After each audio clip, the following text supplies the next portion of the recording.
प्रभुंकर पवित्र महानाम धन्यवाद हो। परमेश्वर वाक्यर गभीरता जे एते अधिक ताहा गोटे व्यक्ति तांको जीवन काल मध्यरे ताहा संपूर्ण भावरे बुझी पारिबो नहीं। 2000 वर्ष बीतीगलाणी प्रभु जीशु ख्रीष्टंकर आगमन ठारू प्रथम आगमन ठारू मात्र बाइबल रो प्रचार प्रति समय रे नुआ थाए। जो समय आमे बाइबल रो प्रचार शुणु प्रभु दास माने करती से समय रे आमे देखु जे यही वाक्य मो पाई आज फ्रेश थिला, मो पाई आज नूतन थिला। कारण परमेश्वर वाक्य सही प्रकार वाक्य अटे। आउ से वाक्यर गभीरता को कौनसी मनुष्य तांको जीवन काल मध्यरे जानी परिबो नहीं। कारण परमेश्वर वाक्य एते गभीर वाक्य अटे। आ प्रभु को धन्यवाद दउछि से गभीर वाक्य को से आमान को से देइछंती। अनेक भाषा रही जो भाषा रे कि एबे जाए बाइबल संपूर्ण भाव में छपा जाए नहीं। अनेक भाषा रे केवल नूतन नियम अच्छी बाइबल रो किछि सुसमाचार पुस्तक रही। मात्र आमानकर ओडिया भाषा रे परमेश्वर आमान को संपूर्ण बाइबल से लिखि देइछंती। आ आमानकर कर्तव्य ताहा पढ़िबा। से केवल से आमान को लिखि देई नहांती। जो लेखक बाइबल रो लेखक पवित्रात्मा से आम संगरे अछंती आमको बुझेइबा पाई। सेति पाई प्रिय भाई भौणी माने मु आपण मान को कहिबा पाई चाहे बाइबल आमान को कहे माथ्यू ताहार 11 अध्याय 25 पद रे जे प्रभु जीशु ख्रीष्ट से पिता ईश्वर को धन्यवाद दउछंती जे तुमे ज्ञानी और बुद्धिमान लोक मान को ठारू ए सब विषय गुप्त रखी तुमे शिशु मान को निकट रे प्रकाश करिछ। पवित्र आत्मा अछंती आमे शिशु परि गोटिए मन धरी आमे पचारिबा प्रार्थना करिबा प्रभु पिता मु एहा बुझी पारु नहीं। ताहाले पवित्र आत्मा आमानकर शिक्षक अटंती से आमान को बाइबल रो गभीर विषय गुड़िक से आमान को शिखाई देबे। केवल जे पवित्र आत्मा देइछंती ताहा नुहे आमान को मंडली रे से 5 फोल्ड मिनिस्ट्री मध्य से आमान को देइछंती। भाववादी, प्रेरित, शिक्षक, सुसमाचार प्रचारक, पालक यही प्रकार भाव से आमान को 5 फोल्ड मिनिस्ट्री मध्य देइछंती। से माने मध्य आमान को अति सुंदर भाव प्रभु को वाक्य को बुझेबे। आसंतु आमे जो प्रसंग उपरे आज आमे कथावार्ता हेबा पाई जिबा प्रसंगटी हेला प्रभु जीशुंको प्रार्थनार उत्तर काहीकि आसिला नहीं। आश्चर्य लगे कि नहीं मो प्रिय भाई भौणी माने प्रभु जीशु प्रार्थना करिवे आ प्रभु जीशु ख्रीष्टंकर प्रार्थनार उत्तर न आसीबो ए प्रकार केबे हेइछि कि?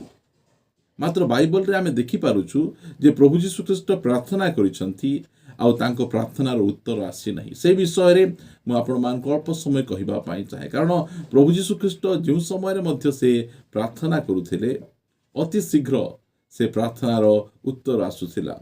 बाप्तिस्म परे बाप्तिजक जहनक द्वारा बाप्तिस्म परे से प्रार्थना करिसंती आउ से सांगे सांगे तांको प्रार्थनार उत्तर आसुछि।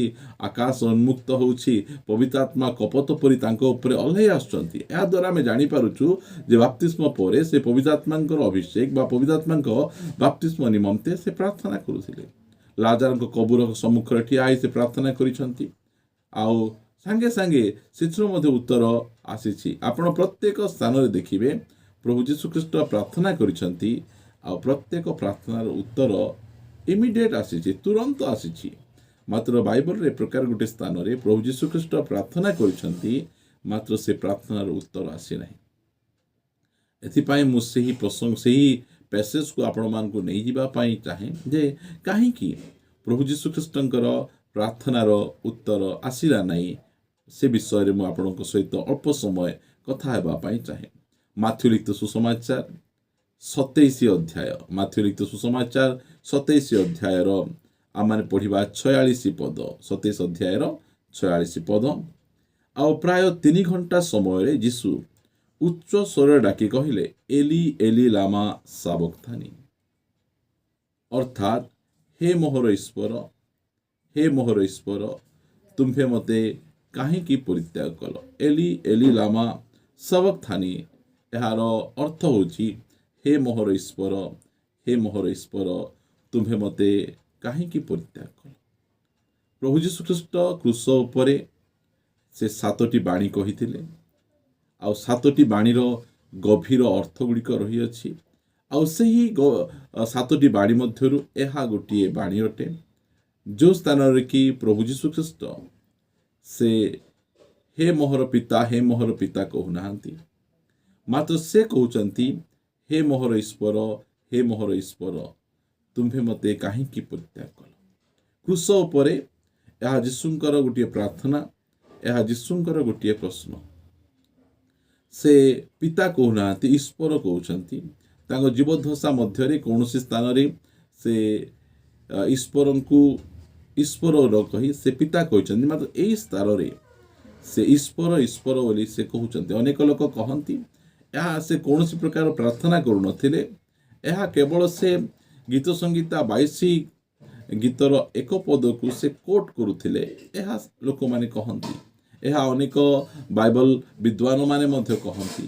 ମାତ୍ର ଏହି ସ୍ଥାନରେ ପ୍ରଭୁ ଯୀଶୁଖ୍ରୀଷ୍ଟ କୌଣସି ପରମ୍ପରା ବା କିଛି ବାକ୍ୟକୁ ସେ କୋଟ୍ କରୁନାହାନ୍ତି, କାରଣ କ୍ରୁଶ ଉପରେ ତାହାଙ୍କର କଥା କହିବା ଯେ ତାଙ୍କ ନିମନ୍ତେ ଏତେ କଷ୍ଟ, ସେହି ସମୟରେ ଏହି ପ୍ରାର୍ଥନା ସେ କରୁଅଛନ୍ତି, ପିତା ମୁଁ କୌଣସି ସମୟରେ ତୁମର ଅବାଧ୍ୟ ହେଇନାହିଁ, କୌଣସି ଏହି ପ୍ରକାର ନିମିଷକେ ମଧ୍ୟ ତୁମର ଅବାଧ୍ୟ ହେଇନାହିଁ। ଯେଉଁ ସମୟରେ ଗେଥସିମନିରେ ମୁଁ ଥିଲି, ସେହି ସମୟରେ ମୁଁ ତୁମ ନିକଟରେ ପ୍ରାର୍ଥନା କରିଥିଲି, ମୋତେ ଏହି ପାନ ପାତ୍ର ପିଇବାକୁ ଇଚ୍ଛା ନାହିଁ। ପ୍ରଭୁ ଯୀଶୁଖ୍ରୀଷ୍ଟଙ୍କର ଇଚ୍ଛା ପାନ ପାତ୍ର ପିଇବାକୁ ନଥିଲା, କାରଣ ସେ ଜାଣନ୍ତି ଏହି ପାନ ପାତ୍ର ସମଗ୍ର ମାନବ ଜାତିର ପାପ, ଯାହାକି ମାପି ତାହାକୁ ମେଜର କରି ରଖାଯାଇଛି। ଆଉ ସେହି ପାନ ପାତ୍ର ଯେଉଁ ସମୟରେ ସେ ପିଇବେ, ପିତାଙ୍କ ଠାରୁ ସେ ଅଲଗା ହେଇଯିବେ, ଦୂର ହେଇଯିବେ, ପିତାଙ୍କ ଠାରୁ ତାଙ୍କର କନେକ୍ସନ୍ ବିଚ୍ଛିନ୍ନ ହେଇଯିବ। ସେଥିପାଇଁ ସେ ପ୍ରାର୍ଥନା କରୁଛନ୍ତି, ଆଉ ସେହି ସ୍ତରରେ ତାଙ୍କର ଝାଳ ରକ୍ତ ଟୋପା ପରି ବହୁଛି।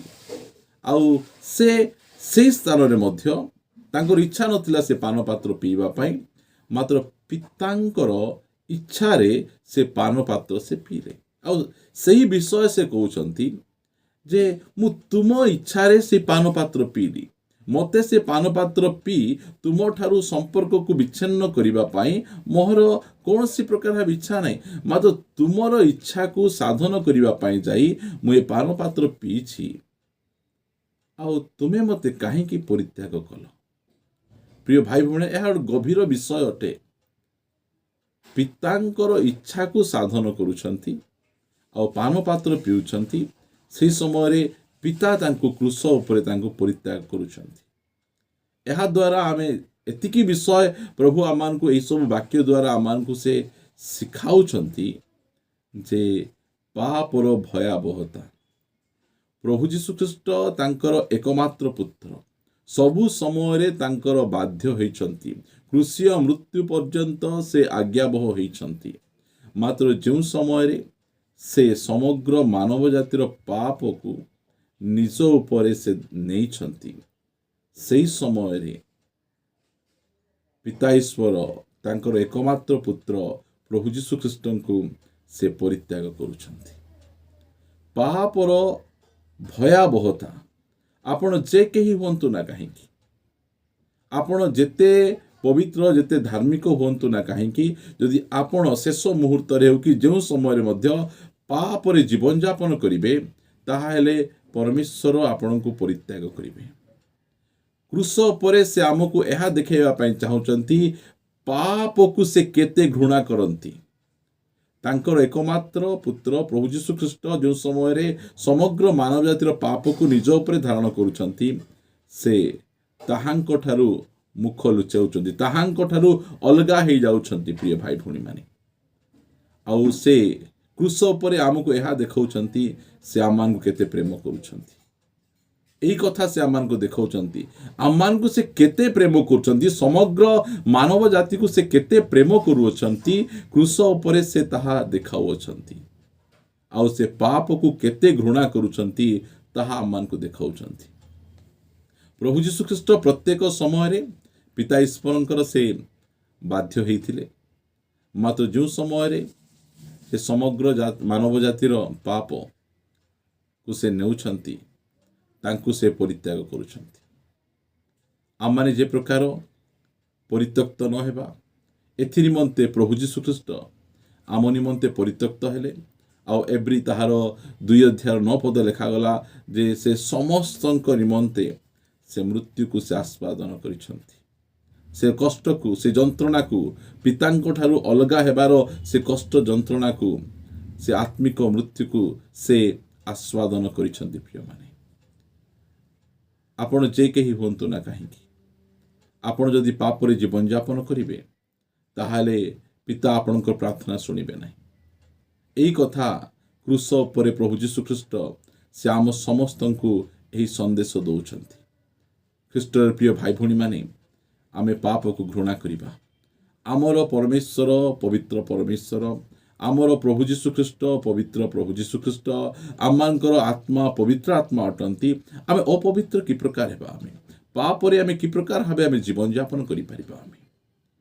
प्रभु यीशु ख्रीष्टंकर प्रार्थनार उत्तर न आसिबार कारण कौन से समग्र मानव जातिर पाप को निज उपर धारण करिसंती आ पचारुछंती काहेकि तुमे मते परित्याग कल एथिपाई से तांको परित्याग कले आमे जे प्रकार ग्रहण होई परिबा से एथिपाई परित्यक्त होउछंती आमे जे प्रकार पितांको निकट को चली जिबा तांकर ग्रहण योग्य होई परिबा प्रिय माने पापरे जीवन यापन करी आमे पितांको ग्रहण योग्य होई परिबा नहीं पापरे जीवन यापन करी आमे उत्तरर आशा मध्य आमे करि परिबा नहीं प्रार्थना प्रिय माने आसंतु एई समय रे आमाने पाप को घृणा करिबा धार्मिकता को प्रेम करिबा कारण आमर परमेश्वर से सब समय रे पाप को घृणा करंती काली मध्य घृणा करुथिले आज मध्य घृणा करुछन्ति एबे मध्य घृणा करुछन्ति अनंत काल जाए से पाप को से घृणाकारी परमेश्वर अटंती आमे पाप रे जीवन यापन करिबा नहीं